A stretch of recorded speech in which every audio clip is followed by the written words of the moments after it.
Hello everyone, आप सभी का स्वागत है हमारे यूट्यूब चैनल पवन के वीडियो में। आज हम लोग बात करेंगे कि जो आज जो है समय व्हाट्सएप का है, ठीक है, मोबाइल का है। तो व्हाट्सएप, मोबाइल या टेलीफोन के ज़माने में हम जो कांटेक्ट करते हैं, क्या यह बातें वैसे ही हैं जो 1872 में थी। 1872 की क्यों बात कर रहे हैं? क्योंकि हमारा जो कांटेक्ट है वह बना है सन 1872 में। जब हमारा कांटेक्ट बना था उस समय जो है न तो व्हाट्सएप था, न ही मोबाइल था, न ही टेलीफोन था। उस समय इस बात का इमेजिन भी नहीं किया जा सकता था व्हाट्सएप जैसी चीज़ों का। तो जब 1872 में कानून बन रहा है तो लाजिम है कि उस समय व्हाट्सएप की या टेलीफोन की बात को ध्यान में रखते हुए नहीं बनाया गया होगा। किन बातों को ध्यान में रख के बनाया गया होगा? जो उस समय क्या थे, चीजें थी, जो कम्युनिकेशन की चीजें थी। कम्युनिकेशन की चीजें क्या थी? क्या था? पत्र था, तार था। लोग एक दूसरे से कम्युनिकेशन कैसे करते थे? पत्र और तार के माध्यम से करते थे। तो हमारे सामने प्रश्न यही उठा कि जो 1872 का कॉन्टेक्ट है वह क्या जो है अब भी वह लागू होता है प्रॉपर तरीके से कि नहीं लागू होता है, कि परिस्थितियां कुछ डिफरेंट हैं। ठीक है, इसको समझने के लिए हम लोग आते हैं इस टॉपिक पर। इससे क्या होगा, हमको पूर्ण रूप से स्पष्ट हो जाएगा कि हम जो है कांटेक्ट अगर व्हाट्सएप या मोबाइल या टेलीफोन या टेलेक्स के द्वारा करते हैं तो क्या होगा, वह कांटेक्ट कांटेक्ट रहेगा कि कांटेक्ट नहीं रहेगा। इन सब बातों पर आने के लिए हमको थोड़ा सा पहले समझ लेना होगा इस केस को, Ramji Dayawala and sons versus investment import AIR 1981 Supreme Court का केस। इस केस में क्या कहा गया? कहा गया स्वीकृति के लिए मानसिक मिलन पर्याप्त नहीं है। स्वीकृति के लिए मानसिक मिलन पर्याप्त नहीं है, स्वीकृति का बाह्य लक्षण भी होना चाहिए। क्या होना चाहिए? स्वीकृति के लिए क्या होना चाहिए? उसका बाह्य लक्षण भी होना चाहिए, अर्थात बोलना, लिखना या अन्य प्रकटन होना चाहिए। ठीक है, इस केस की गहराई में आने से पहले पहले समझ लेते हैं स्वीकृति क्या है। स्वीकृति किसे कहते हैं? स्वीकृति क्या होता है? जब कोई व्यक्ति किसी से प्रस्ताव करता है तो वह व्यक्ति जब उसके प्रस्ताव को एक्सेप्ट कर लेता है, स्वीकार कर लेता, वही बात क्या होती है? स्वीकृति होती है, जिसका हम स्वीकृति का वीडियो डिटेलिंग से बना चुके हैं। अगर आपको स्वीकृति और डिटेलिंग में समझना है तो आप स्वीकृति का वीडियो देख लीजिए। ठीक है, तो स्वीकृति यही होता है। स्वीकृति के लिए मानसिक मिलन पर्याप्त नहीं है, इसके लिए कुछ और करना होगा, बोलना होगा, लिखना होगा या कोई अन्य प्रकटन करना होगा, ऐसा Ramji Dayawala and investment import में कहा गया। ठीक है, तो कहा गया, इसको समझने के लिए एक उदाहरण लेते हैं। जैसे हम पिछले अपने वीडियो में बता चुके हैं, क्या बताए हैं कि एक लड़का जो है क्या करता है, एक लड़की से मोहब्बत करता है और वह जो है क्या करता है, उसको जो प्रपोज कर देता है। जब वो उसको प्रपोज कर देता है तो संभव है कि लड़की भी हो सकता है उससे वह भी प्रेम करती हो, वो भी चाहती हो मन ही मन कि उससे हमारी शादी हो जाए। ठीक है, तो जैसे लड़के ने क्या किया, लड़की को प्रपोज किया, वैसे इनका क्या हो गया, मानसिक मिलन हो गया। लड़के और लड़कियों का मानसिक मिलन हो गया। तो बात उठता है, क्या सिर्फ मानसिक मिलन मिलने से ही कांटेक्ट हो जाएगा? नहीं होगा। क्यों नहीं होगा? क्योंकि इस केस में कहा गया कि Ramji Dayawala and sons versus investment import AIR 1981 Supreme Court के केस में कहा गया कि सिर्फ मानसिक मिलन पर्याप्त नहीं है, इसके लिए आपको बोलना, लिखना या अन्य कोई प्रकटन करना होगा। और यह कहना उचित भी है। क्यों उचित है? क्योंकि देखिए इसमें क्या था, लड़के और लड़की का मानसिक मिलन तो हो गया, लेकिन यह संभव है कि लड़की फिर भी चाह तो रही है लेकिन फिर भी ना कर दे। क्यों ना कर दे? क्योंकि आज के समाज में लोग जो सोचते हैं उन पहलुओं का कि मम्मी नहीं मानेंगी, पापा नहीं मानेंगे, या कास्ट को लेकर या अन्य बातें जो सामाजिक रूप से लोग देखते हैं, जो प्यार मोहब्बत करते हुए भी क्या करते हैं, शादी नहीं करते हैं, उन सब पहलुओं को ध्यान में रखते हुए। ठीक है, तो संभव है वह लड़की का मानसिक मिलन हो गया लेकिन वह बोले ना, उसको हाँ न करे, या लिखने के द्वारा उसको हाँ न करे, या अन्य प्रकटन द्वारा उसको हाँ न करे।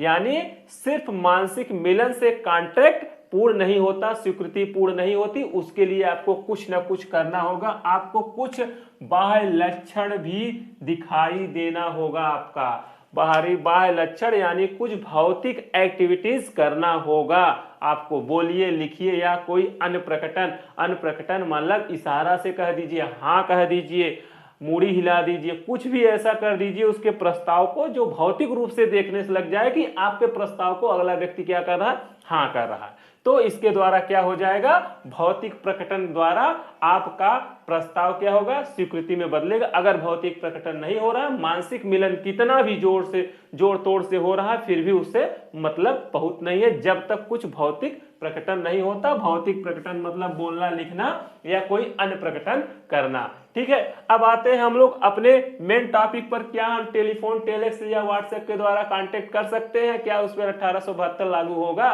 ठीक है, तो इस पर आते हैं।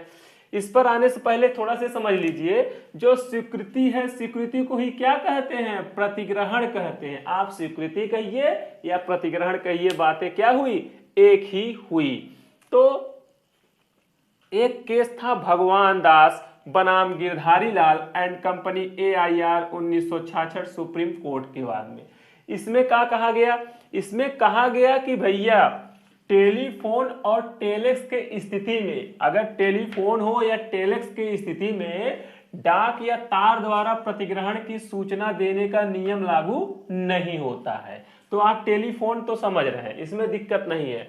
डाक और तार द्वारा प्रतिग्रहण की सूचना देने का नियम लागू नहीं होता। पहले तो यह समझ लेते हैं डाक या तार द्वारा प्रतिग्रहण के सूचना का नियम क्या है। यह वही नियम है जो कॉन्ट्रैक्ट के सेक्शन 4 में बताया गया है। सेक्शन 4 में जो बताया गया है, इसको थोड़ा सा डिटेलिंग समझ लेते हैं। यह डाक और तार में प्रतिग्रहण की सूचना देने का नियम क्या है। इसमें होता क्या है कि प्रतिग्रहण कब माना जाता है कि प्रतिग्रहण हो गया। जैसे एक व्यक्ति ने प्रस्ताव किया, ठीक है, अगला क्या करेगा, उसको प्रतिग्रहण करेगा, वह प्रतिग्रहण करेगा। अब प्रतिग्रहण की संसूचना कब कंप्लीट होगी, इसमें सिचुएशन दिया है। इसमें 2 सिचुएशन दिया है। एक सिचुएशन यह दिया है कि प्रस्तावक के विरुद्ध कब संपूर्ण होता है, यानी जो प्रपोज किया है लड़के के विरुद्ध लड़की अगर एक्सेप्ट कर रही है तो कब संपूर्ण होगा, जैसे ही लड़की क्या करती है, उसको प्रतिग्रहण की बात को क्या करती है, अपने शक्ति से बाहर कर देती है। अपने शक्ति से बाहर कैसे करेगी, उसको क्या कर दे, डाक में डाल दे। डाक में जैसे ही डाल दी वैसे वो प्रस्तावक के विरुद्ध अर्थात लड़के के विरुद्ध क्या हुआ गया, वो कंप्लीट हो गया। और बात होती है कि लड़की के विरुद्ध कब संपूर्ण होगा, लड़की के विरुद्ध तब संपूर्ण होता है जब लड़के के ज्ञान में वो बातें आ जाती हैं। ये सब चीजें हैं और भी इसमें डिटेलिंग है इसके संदर्भ में। अगर आपको और समझना है तो हमारा पिछला वीडियो जो है, जो सेक्शन 4 पे बना है, इसको जाके देख लेंगे, पूर्ण रूप से क्लियर हो जाएगा डाक या तार के संदर्भ में प्रतिग्रहण की संसूचना कैसे और कब कंप्लीट होती है। ठीक है, तो ये बात हो गई डाक या तार द्वारा प्रतिग्रहण की सूचना का नियम। ठीक है, यह कह रहा है कि प्रतिग्रहण के संदर्भ में भगवान दास वर्सेस गिरधारी लाल के केस में कहा गया टेलीफोन आ गया, टेलेक्स आ गया, तो यह सेक्शन 4 का नियम लागू नहीं होगा। मोटी मोटा बात है, यह कह रहा है डाक और तार की प्रतिग्रहण की सूचना लागू नहीं होगा, अर्थात सेक्शन 4 का नियम लागू नहीं होगा। तब क्या लागू होगा, कह रहे सामान्य नियम लागू होता है। ले, इस सामान्य नियम क्या है, सामान्य नियम कुछ नहीं है, बस सामान्य सी बातें, वही सामान्य नियम है। क्या है सामान्य नियम को एकदम डिटेलिंग से समझते हैं। जैसे कॉमन सी बातें हैं कि जब हम किसी से प्रस्ताव करेंगे, जब अगले से प्रस्ताव करेंगे, कब माना जाएगा प्रस्ताव की संसूचना संपूर्ण हो गई। भाई जिससे हम प्रस्ताव कर रहे हैं अगला व्यक्ति जान जाएगा हम उस पर प्रस्ताव किए हैं, उसको प्रपोज किए हैं, तब प्रस्ताव की संसूचना संपूर्ण हो गई। और आते हैं प्रतिग्रहण की संसूचना क्या है। प्रतिग्रहण की संसूचना यानी अगला व्यक्ति ने हमारे बात को एक्सेप्ट किया है, कैसे माना जाएगा या कब माना जाएगा कि प्रतिग्रहण की संसूचना संपूर्ण हो गई।